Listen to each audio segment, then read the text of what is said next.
Hi, good evening. I'm Steve Eagar. First on Fox 4 News at 5:30 tonight. You heard it live on Fox 4 just moments ago. Arlington Police Chief Will Johnson announced that he has fired the rookie officer who shot and killed a 19-year-old at an Arlington car dealership. The 19-year-old was unarmed. Arlington's Police Chief Will Johnson told reporters tonight that he finds many of the decisions made on scene that night and overnight severely troubling. He also says Officer Miller made bad decisions, should never have entered the dealership, and those decisions led to most of the bad events that happened later, ending with the shooting death of Mr. Taylor, Christian Taylor. Shaun Rabb in studio tonight.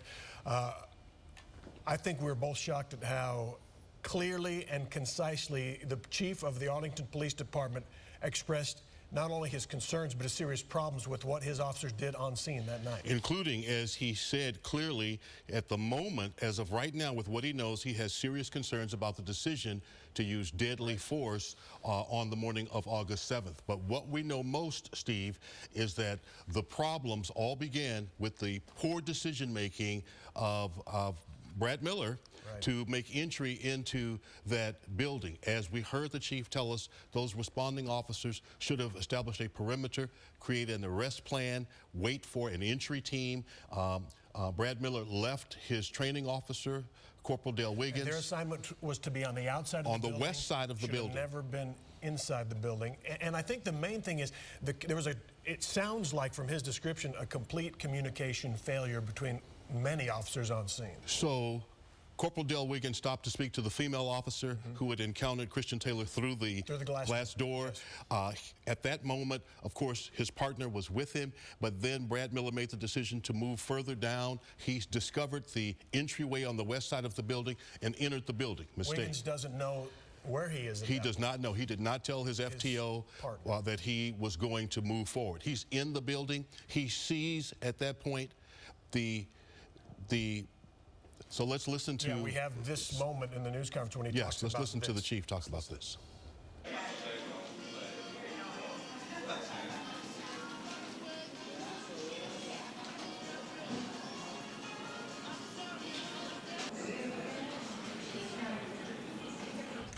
So that was the interior of the showroom. Of the showroom, the dealership. Where the shooting happened. We'll get to that. You let us know in the control room. So it's training. Yep. It's forgetting the training that you've been taught in that moment. Because again, for Officer Brad Miller, while he's been trained, now this is a live moment. Adrenaline is rushing. This is happening. He's in it, and he forgot some of the training that he had had. I thought it was interesting, and I don't think critics will get on that. They talked about the bulge in the shorts, and they said that in both being critical, the chief, of his officers, and kind of maybe laying some groundwork for Officer Miller's concerns. But he said, basically, people knew there was a bulge. Many officers reported it. It was a felony happening, and they should have never got that close. He should not have advanced on this guy. They just never should have come face to face. Because it's being reported that he has a bulge in his shorts. Right. Could it be a gun? That's the next thing you go to think of. It turns out to be a wallet and a cell phone. But an officer doesn't know that, especially with the erratic behavior. So if you're that guy, I don't come up face to face with you. Right. That officer, go back even, the officer outside, the female officer who's between the glass door and him, when he's telling her, I got car keys, I'm going to steal a car, she's saying, no, you're not. She shouldn't have been standing in front of that glass door even at that time. Let's listen to the chief now. Chief. Officer Miller entered the building without communicating his intent to Corporal Wiggins. This placed Officer Miller and the other officers on scene in a position of undue risk. Corporal Wiggins was unaware of Officer Miller's intention to enter the building alone and expressed a sense of urgency in his statement to investigators to rejoin Officer Miller in the building. And it does say, I took a lot of notes on this, under no circumstance, he went on to say, should any officers have gone inside that building. But he says Miller's action further underscored the problem with his decision because others had to follow. Yes. So are you going to let an officer that you're training and preparing for the street go into the building alone where we don't know at this moment if Christian Taylor had a gun or not? Right. And then Officer Miller goes further into the building when Christian Taylor runs to a back corner of the building, and that forces Corporal Wiggins to have to go in and try to cover his partner, the rookie. So let's talk about what Miller has told his statement, and it is apparently this, that he did not know Officer Wiggins was nearby. Yes. He was in fear. He thought he was alone in the building, and as, according to officers, I think Wiggins witnessed this too, as young Mr. Taylor closed on him, was closing on him and cursing, that he feared he would be overpowered. And let's talk about that. When there is a fight, and that is what was about to perhaps take place, all things being equal, you have a 19-year-old and a 49-year-old who's a 19-year-old playing college football. A 49-year-old in good shape is not ready to go toe-to-toe with a 19-year-old, so he feared being overpowered at that moment. Not only that, he hadn't been in this kind of tense moment in the time he'd been on the street training. And we're a little transitioning, I feel, from the chief and tactical and why Miller got fired to what happens in will Miller be charged.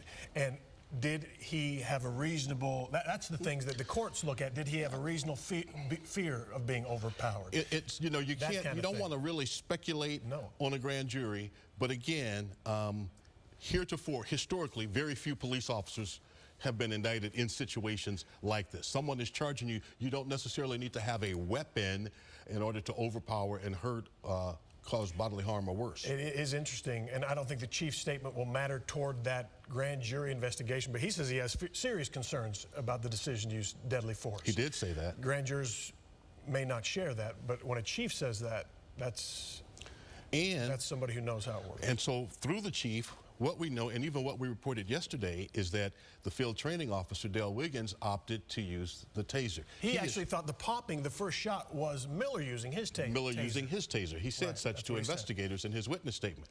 He sees Mr. Taylor approaching rapidly, using vulgarities and bowing up, if you will, but he opted to deploy the taser in that moment. He says, the first pop I heard, I thought it was Miller's taser. Brad Miller's taser, and then I deployed, and then 3 more, and he realized then it was not the taser, but the service weapon.